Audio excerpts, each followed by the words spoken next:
Your only limitations are those you set up in your mind or permit others to set up for you. मतलब हमारी life की जो limit है वो हम तय कर देते हैं, या तो वो है, या जो हम दूसरों को तय करने के लिए कह देते हैं, या दूसरे हमारे लिए जो तय कर देते हैं बाउंड्रीज, वो है। या इनडायरेक्टली ये बताना चाह रहा है कि हमारी जो पोटेंशियल है ना, उसकी कोई लिमिट ही नहीं है। अनलिमिटेड पोटेंशियल है हमारे अंदर। फिर भी हम तब तक वो नहीं पाते हैं जब तक हम उसके लिए लाइफ में एक बार सीरियस नहीं होते हैं। भले ही पीछे हमारा जो भी पास्ट रहा हो, यदि हम लाइफ में एक मोमेंट पर उसके लिए सीरियस हो जाते हैं ना, तो फिर बस वही मैटर करता है। तो ये थी हमारी आज की मॉर्निंग अफर्मेशन, और ये हूँ मैं इतने दिनों के बाद। सच में मैंने बहुत मिस किया आप सभी को। इतने दिनों के बाद आप सभी के साथ बात कर रही हूँ मैं बता नहीं सकती हूँ मैंने आप सभी को कितना मिस किया, कितना ज़्यादा। हर रोज़ इन 28 दिनों में एक भी दिन ऐसा नहीं था जब ये नहीं लग रहा था कि कुछ तो छूट रहा है, बहुत सूनापन है, मन कर रहा है किसी से बात करूं, किससे बोलूं, अपने अंदर क्या क्या चल रहा है, कितनी घबराहट और बेचैनी चल रही है। लेकिन फिर भी दिल कहता था कि रुक जाओ, थोड़ा थोड़ा थोड़ा सा धैर्य रखो, क्योंकि कुछ पाना है तो कुछ तो छोड़ना होगा थोड़े टाइम के लिए ना। तो कैसे आप सभी? मैं ठीक हूँ, और प्लीज़ कमेंट करिएगा आप सभी कैसे हैं, मुझे जानना है। भगवान से प्रार्थना करती हूँ आप सभी स्वस्थ हो, खुश हो, बहुत पॉजिटिव हो। और चलते हैं आज से 28 दिन पहले और जानते हैं कि इन 28 दिनों में क्या क्या हुआ और वीडियो क्यों नहीं आ रही थी। तो 28 दिन पहले 23 फरवरी हम दिल्ली से आते हैं घर वापस। DSSB का एग्ज़ाम देकर के आई थी, जिसके लिए मैंने बिल्कुल नहीं पढ़ा था। इतनी हताश और निराश हो गई थी टियर 1 के रिज़ल्ट के बाद कि मुझे लगा था लाइफ में सब खत्म, मैं टियर 1 नहीं क्वालिफाई कर पाऊँगी और DSSB भी ऐसे ही होगा। मैंने DSSB के लिए भी अच्छे से नहीं पढ़ा, एग्ज़ाम जैसे तैसे गया। DSSB एग्ज़ाम देने के बाद जब मैं घर आई ना, मैंने अपने आप को मना लिया था कि मैंने अपना मतलब अब मुझे कुछ भी नहीं सोचना है, ना रोना है ना धोना है, जो जैसा बीत गया, अब मुझे अपने लाइफ में आगे देखना है। फिर मुझे कुछ वीडियोस बनाने थे, मैं वीडियोस बनाने में बिजी हो जाती हूँ। होली आने वाली थी तो होली की तैयारियां घर में शुरू हो जाती हैं। 4 मार्च को होली थी तो मैं मम्मी के साथ चिप्स पापड़ अपने घर के कामों में लग जाती हूँ। क्योंकि मैं बस अपने मन के थॉट्स को इग्नोर कर रही थी। मन दुखी था अपने पढ़ाई को लेकर के, तो बस ये बहलाने का एक जरिया था। मैं अपने आप को आज तक नहीं समझ पाती हूँ, पता नहीं कैसी हूँ मैं। जब टाइम रहता है कि दिमाग थोड़ा सा चलाओ तो उस समय इतनी बेवकूफ़ियाँ करती हूँ, विश्वास नहीं होता है कि ये मैं ही हूँ। फिलहाल अभी चिप्स बन के बाहर फैल चुके हैं धूप में और मैं खाना बनाने की जल्दी में हूँ। 27 तारीख को मैं और आदू जाते हैं होली की शॉपिंग के लिए। हम लोग बहुत दिनों से शॉपिंग पे नहीं गए थे, इधर भी सब पढ़ाई में ही बीत रहा था टाइम, और वैसे भी हम लोग घर से जल्दी निकलते नहीं है बाहर, तो होली के ही बहाने से ही हम और आदू घर से बाहर निकलते हैं। ये 27 फरवरी वाला दिन था। आदू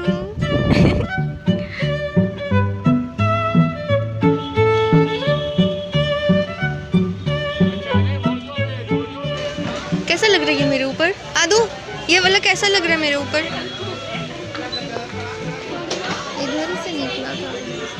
हो ये वाला देखो, तुम्हारे ऊपर अच्छा लगेगा। ना ये जो मुझे पसंद आता है वो तुम्हें नहीं पसंद आता। तो 1 घंटा हो चुका है, हम लोग यहाँ पर कब से भटक रहे हैं, लेकिन हम लोग को कपड़े नहीं पसंद आ रहे हैं। प्रॉब्लम क्या है कि जो मुझे पसंद आता है वो आदू को नहीं पसंद आता, जो आदू को पसंद आता है मुझे नहीं पसंद आता है। तो एट द लास्ट फिर हम डिसाइड करते हैं कि मैं अपने पसंद से अपना लूँगी और आदू अपने पसंद से अपने लिए लेगी। पापा ना हम लोग के साथ जल्दी शॉपिंग पे नहीं आते, वो शॉपिंग पे जाएंगे तो मम्मी को लेके जाएंगे। मैं जब जाती हूँ शॉपिंग करने के लिए तो मुझे जल्दी चीज़ें पसंद नहीं आती हैं और टाइम लगाती हूँ, और पापा को होता है कि जल्दी करो घर चलो, तो वो परेशान हो जाते हैं। मैं जब एंट्री करूँगी दुकान में तो वो पहले ही बोलेंगे कि देखो देखा ये जात हो ना, एक कोनो पसंद ना आई, वापस चलिए बेटा कुछ ले ले। हम लोग के साथ आज भी लेकिन वो आ रहे थे, लेकिन फिर पता नहीं क्या हुआ मन में, उन्होंने बोला ठीक है तुम लोग जाओ। तो हम लोगों ने शॉपिंग किया और ज़्यादा कुछ सोचा तो नहीं था कि हम लोग क्या क्या लेंगे, लेकिन फिर भी हम लोग की लंबी चौड़ी लिस्ट बनते ही जा रही थी और सब कुछ खरीद के हम लोग शाम तक घर पे आ गए थे। 27 को मुझे नहीं पता था कि 28 तारीख जो कल आने वाली है वो कितना बड़ा सरप्राइज़ लेके मेरी ज़िंदगी में आने वाली है।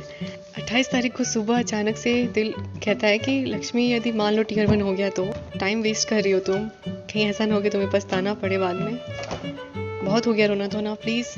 पता नहीं रिजल्ट पॉजिटिव आएगा या नेगेटिव, लेकिन अभी तुम तैयारी करो। नहीं होता है क्या जाएगा, लेकिन अगर हो जाता है तो बस पछतावा रह जाएगा। और मेरा ये डर सच होता है। 28 तारीख को जैसे ही मैं ना ये एकदम माइंडसेट बनाती हूँ कि मुझे कुछ नहीं सोचना है, चाहे जो भी रिजल्ट है, मुझे अपनी पढ़ाई स्टार्ट करनी है, वैसे ही दोपहर तक टीयर 1 का रिजल्ट आ जाता है और मुझे क्या पता चलता है मैं टीयर 2 के लिए शॉर्ट लिस्टेड हूँ। वो मोमेंट, मतलब मैं अपना रिजल्ट देख रही थी ना, तो मुझे इतनी धक धक हो रही थी अंदर से, मुझे लग रहा था कि मुझे कुछ हो जाएगा। और जब रिजल्ट ओपन होता है, सामने आता है यू आर शॉर्ट लिस्टेड, तो मेरा खुशी का ठिकाना नहीं होता है। मुझे सबसे पहले होता है कि मैं आप सभी को बताऊं। मैं इतनी कूदती हूँ उस दिन, लेकिन ये कोई बहुत बड़ी अचीवमेंट नहीं थी, ये तो बस क्वालिफाइंग था। मुझे टीयर 2 जो कि मेन है, उसके लिए मैंने जो टाइम वेस्ट कर दिया उसका मुझे इतना अफसोस हो रहा था।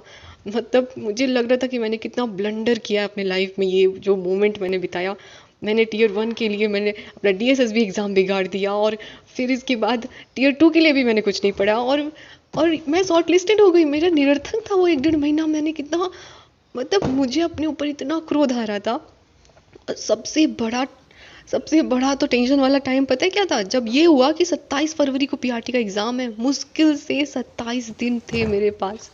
ये मेरे लिए इतना बड़ा चैलेंज था। सिलेबस बदला हुआ था, ऊपर से डिस्क्रिप्टिव आंसर राइटिंग की प्रैक्टिस करनी है, ऊपर से इतना कुछ चेंज है सिलेबस में, उसके लिए पढ़ना है, टाइम इतना कम है। मैं डिसाइड ही नहीं कर पा रही थी मैं क्या करूं। ऊपर से धगधगी से तो मैं मरते जा रही थी।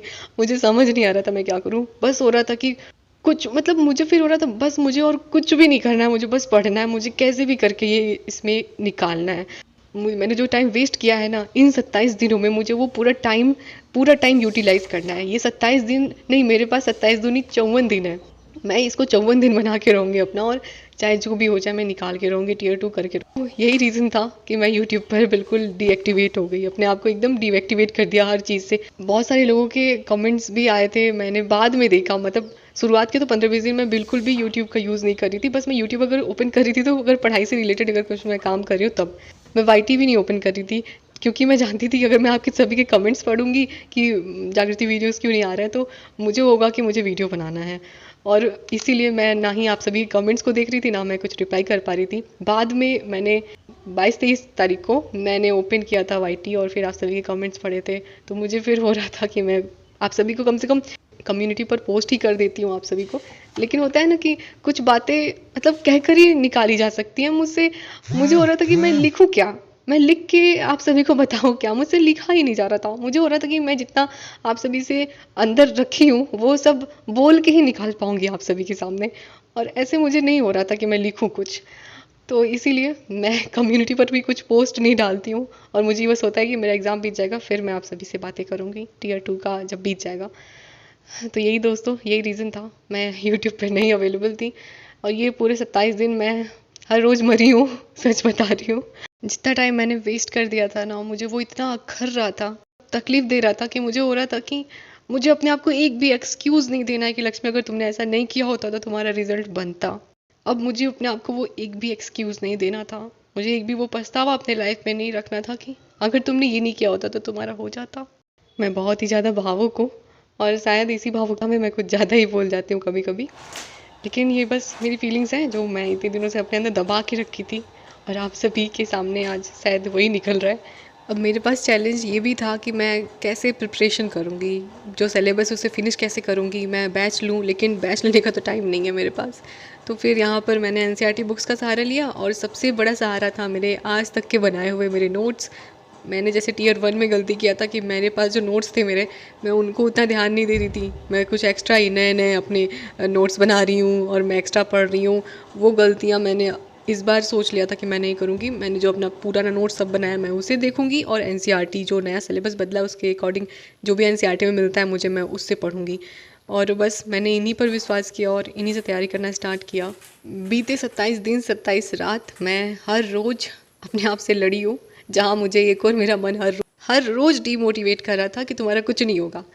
बच्चे इतना मेहनत कर रहे हैं, सब इतने दिनों से पढ़ रहा है, कोचिंग कर रहा है, इतना प्रैक्टिस कर रहा है, और ना तुमने बैच लिया, ना कोचिंग लिया, ना तुम इतना प्रैक्टिस की हो, ना ही तुम बस 20-25 दिन पढ़ के तुम्हारा हो जाएगा क्या, तुम्हें इतना लगता है?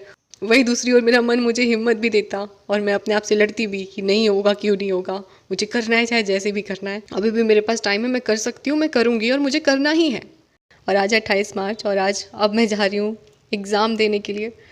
तो मेरे मन में ये मलाल नहीं है कि मैंने अपना 100% नहीं दिया था, मैंने कोशिश नहीं किया।